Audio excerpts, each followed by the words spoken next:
जय Bhim. Equality and justice Patiala channel में आपका स्वागत है। इंजीनियर हरदीप सिंह चुंबर की टीम की ओर से विनम्र निवेदन, कृपया पूरा वीडियो देखें, लाइक करें। जय भीम साथियों, equality and justice Patiala YouTube channel से मैं इंजीनियर हरदीप सिंह चुंबर आपके साथ भारत सरकार के द्वारा पब्लिश करे डॉक्टर बाबा साहेब आम्बेडकर के लेखन और भाषण की किताब के खंड 11 में से बुद्धा एंड हीज धम्मा की रचना के वीडियो का आज हम एक नया वीडियो 9:30 भाग 3 नई रोशनी की तलाश में एक भृगु के आश्रम में पड़ाव आज साझा कर रहे हैं।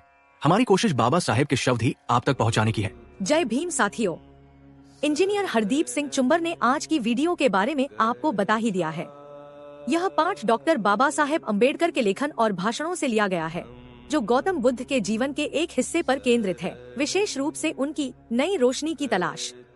यह अंश गौतम के भृगु के आश्रम में ठहरने का वर्णन करता है, जहां वह राजगृह से आर्दा कलाम से मिलने के रास्ते में रुके थे।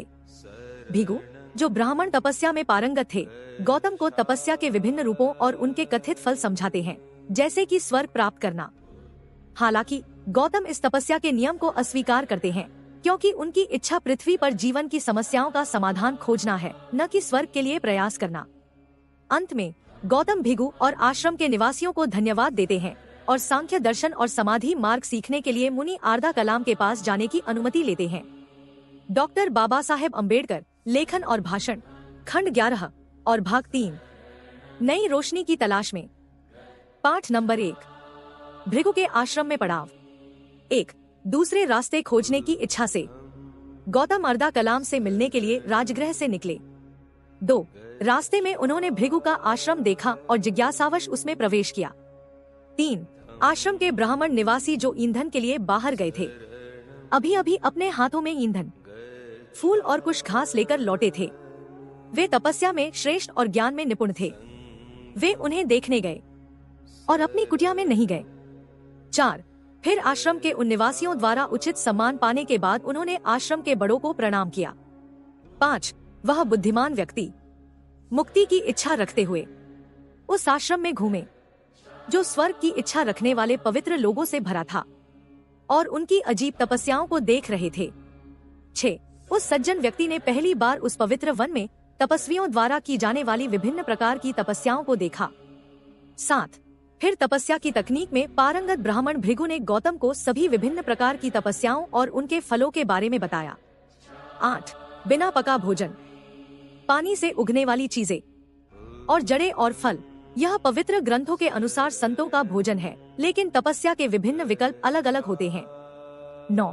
कुछ पक्षियों की तरह चुने हुए अनाज पर जीते हैं, कुछ हिरणों की तरह घास चरते हैं, कुछ सांपों की तरह हवा पर जीते हैं, जैसे कि वे दीमक की बाम्बी बन गए हों। 10. कुछ पत्थरों से बहुत प्रयास से अपना पोषण प्राप्त करते हैं, कुछ अपने दांतों से पीसे हुए अनाज खाते हैं, कुछ दूसरों के लिए खाना पकाने के बाद जो बच जाता है उसे अपने लिए रख लेते हैं।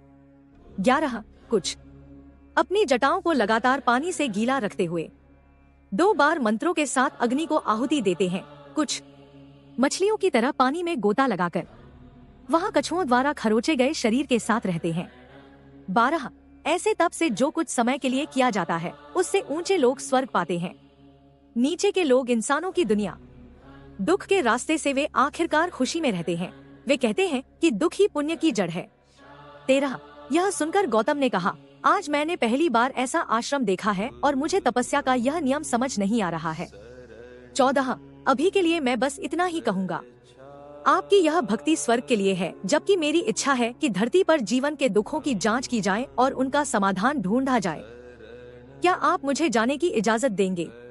मैं सांख्य दर्शन सीखना चाहता हूँ और समाधि मार्ग में खुद को प्रशिक्षित करना चाहता हूँ और देखना चाहता हूँ कि यह मेरी समस्या के समाधान में मेरी कितनी मदद कर सकता है। 15.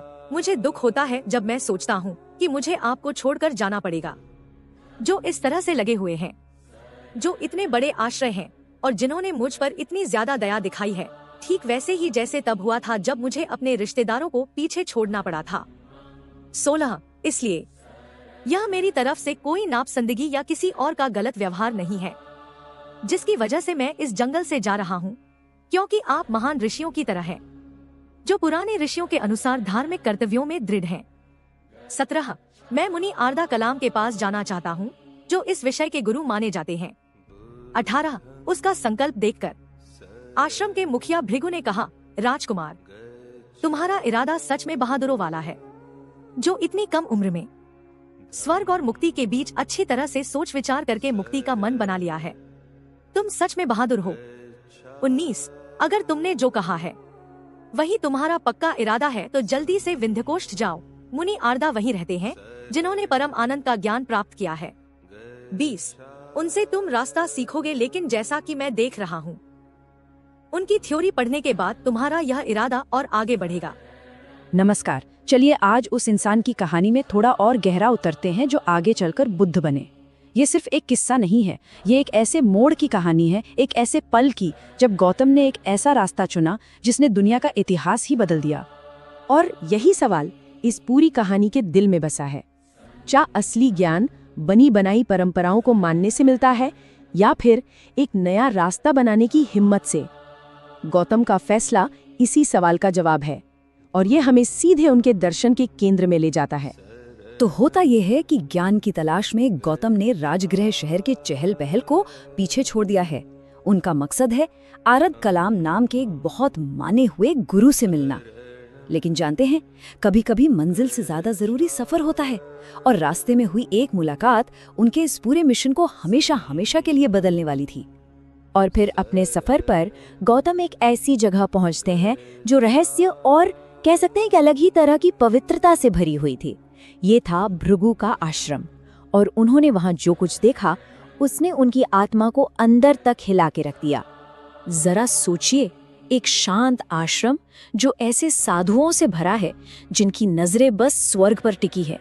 उनकी भक्ति इतनी जबरदस्त थी कि लगता था जैसे हवा भी तब से भारी हो गई हो। उन्होंने गौतम का आदर तो किया, लेकिन गौतम को उनकी प्रथाओं में एक गहरी बेचैनी महसूस हुई। यहीं पर गौतम ने पहली बार आत्म पीड़ा यानी खुद को तकलीफ देने के सबसे अजीब रूप देखे। उन्होंने ऐसे लोग देखे जो जानवरों की तरह घास खा रहे थे। उनका मानना था कि इंसानियत को छोड़कर ही ईश्वर के करीब जाया जा सकता है। और ये तो बस शुरुआत थी। कुछ तपस्वी सांपों की तरह सिर्फ हवा पीकर जी रहे थे। उनका मानना था कि शरीर को भूखा रखने से ही आत्मा को शक्ति मिलती है। ये एक ऐसा दर्शन था जो इस भौतिक दुनिया को पूरी तरह से नकार रहा था।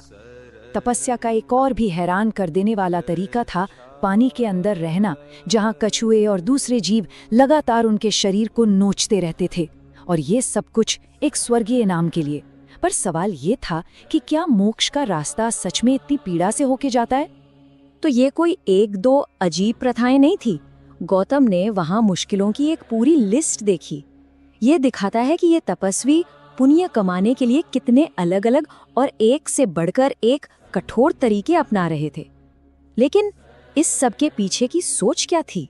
तो इस सब का मतलब समझाने के लिए सामने आते हैं आश्रम के मुखिया बुद्धिमान भृगु। उन्होंने गौतम को इन चौंकाने वाली प्रथाओं के पीछे का लॉजिक समझाया।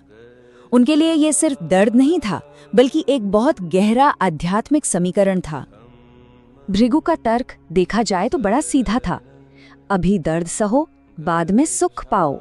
उनके हिसाब से आज का दुख भविष्य के आनंद की कीमत है। ये एक तरह का सौदा था जहां आपकी करेंसी आपकी पीड़ा थी। शरीर को कष्ट देकर आत्मा के लिए स्वर्ग में जगह खरीदी जा रही थी। ये एक लाइन उनके पूरे दर्शन को बता देती है। दर्द ही पुण्य की जड़ है। और यही वो विश्वास था जिसे गौतम चुनौती देने वाले थे। क्या आध्यात्मिक तरक्की सच में खुद को पीड़ा देने पर टिकी होनी चाहिए, या फिर कोई और रास्ता भी है? और बस यहीं पर कहानी का सबसे बड़ा मोड़ आता है। यहाँ गौतम बहुत सम्मान के साथ लेकिन पूरी दृढ़ता से एक बिल्कुल अलग नजरिया सामने रखते हैं। ये दो दुनियाओं की टक्कर थी, दो दर्शनों का टकराव, और यही वो पल है जो भविष्य के बुद्ध के मध्यम मार्ग की नींव रखता है। यहाँ साफ साफ दिखता है कि दोनों की सोच में कितना बड़ा फर्क था।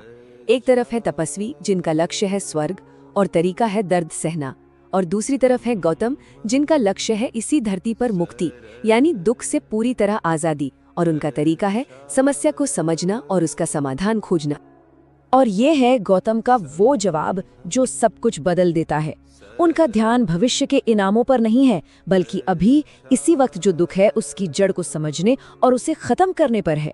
उनके लिए मुक्ति मरने के बाद मिलने वाला कोई इनाम नहीं थी, बल्कि जीते जी पाने वाली एक अवस्था थी। और ये बात समझना बहुत जरूरी है कि गौतम ने आश्रम को पूरे सम्मान के साथ छोड़ा। उन्होंने साफ कहा कि वो उन तपस्वियों की भक्ति का अपमान नहीं कर रहे, बल्कि वो एक अलग लक्ष्य के पीछे जा रहे हैं। ये उनके तरीकों का नहीं, बल्कि उनके मकसद का इनकार था। तो इस मुलाकात के बाद गौतम जब आश्रम से निकले तो उनका इरादा और भी पक्का हो चुका था।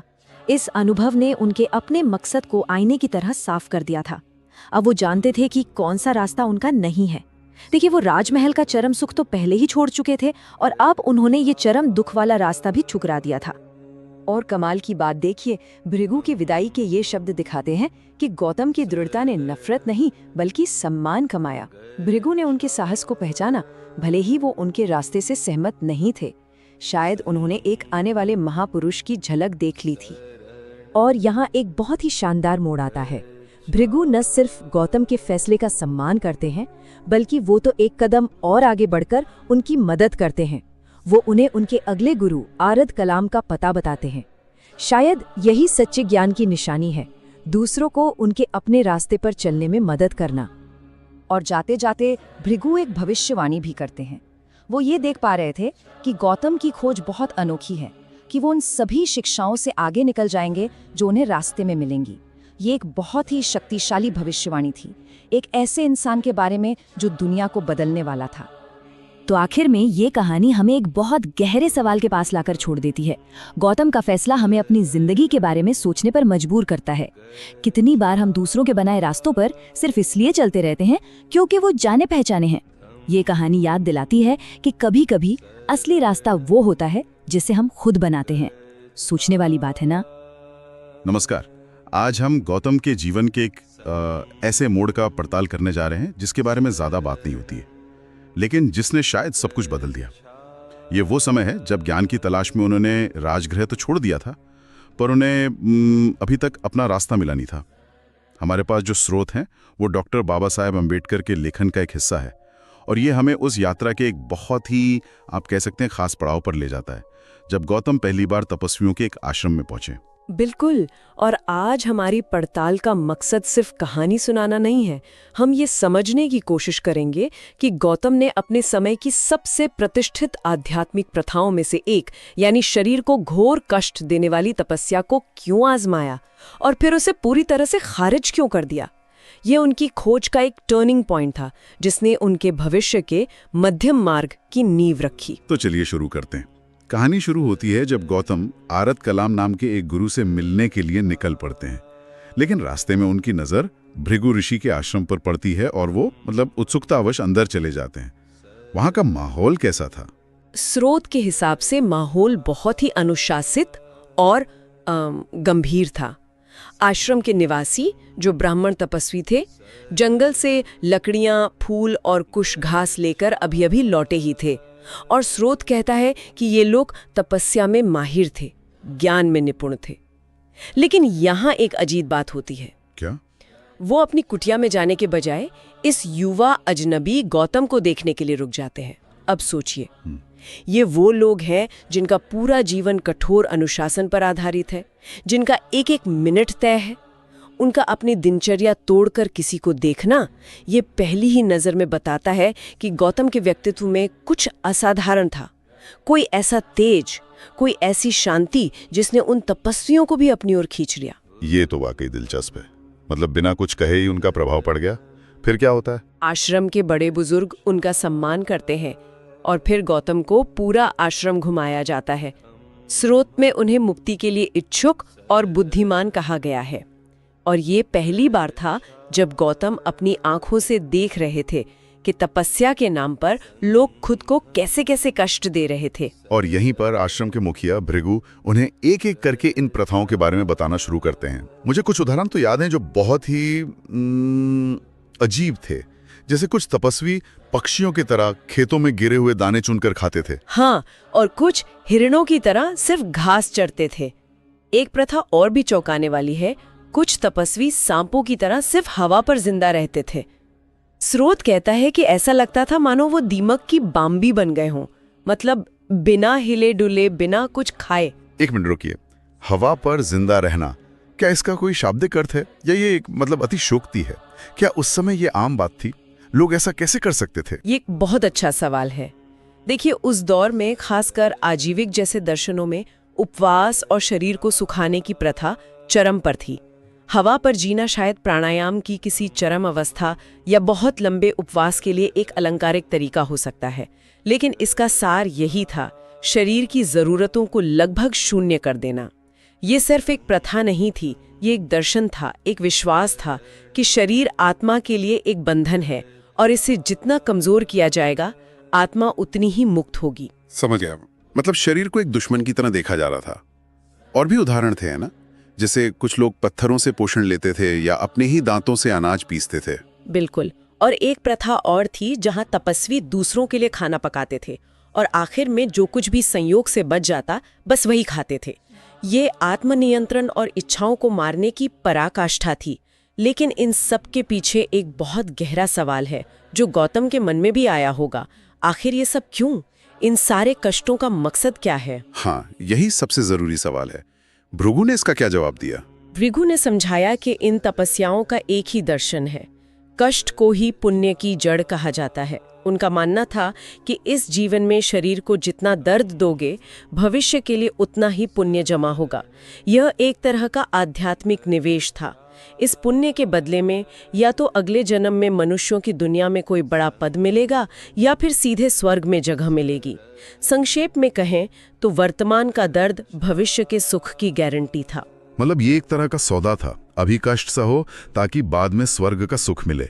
इसमें ज्ञान या सत्य की खोज कहाँ थी?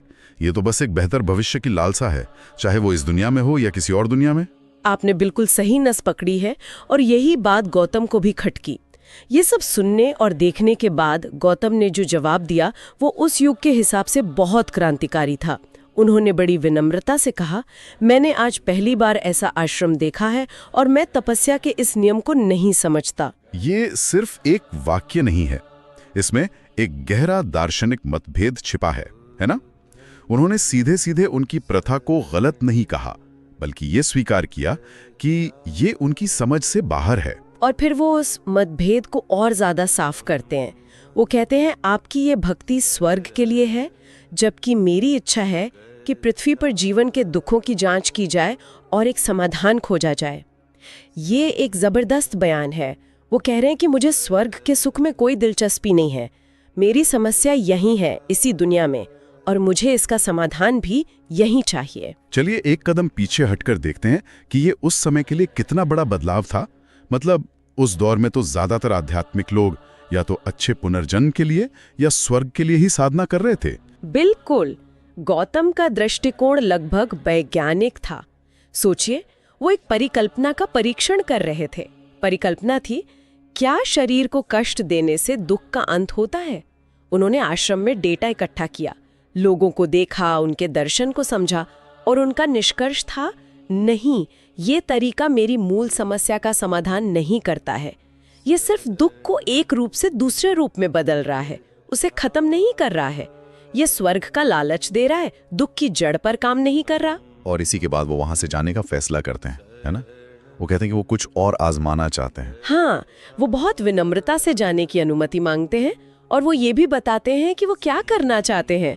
वो कहते हैं कि वो सांख्य दर्शन सीखना चाहते हैं और समाधि मार्ग का अभ्यास करना चाहते हैं। अच्छा, ये दो शब्द सांख्य और समाधि मार्ग आम श्रोता के लिए शायद नए हों।